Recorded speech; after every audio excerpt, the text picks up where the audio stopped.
इस news के प्रायोजक है Afzan juice.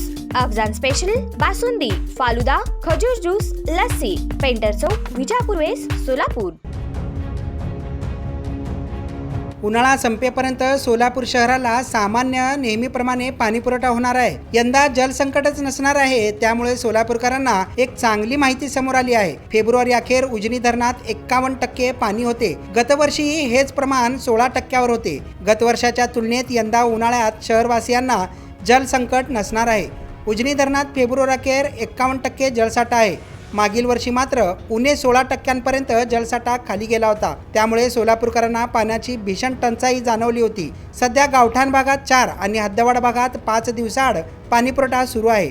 असेच वेळापत्रक पुढच्या दिवसातही सुरू राहील। यामध्ये काहीही बदल होणार नाही असे महापालिका प्रशासनाने स्पष्ट केले आहे। उजनी धरणातून भीमा नदीवाटे सोडलेले पाणी औज बंधाऱ्यात 27 फेब्रुवारीला पोहोचले आहे। औज व चिंचपूर बंधारे भरून घेतले आहेत। हे पाणी 50 दिवस म्हणजे 18 एप्रिल पर्यंत पुरेल। नंतर आणखीन 2 पाळ्या पाणी उजनी धरणातून सोडण्यात येणार आहे। त्यामुळे सोलापूरकरांवरती यंदाच्या उन्हाळ्यात जलसंकट नसणार हे मात्र आता स्पष्ट झाले आहे।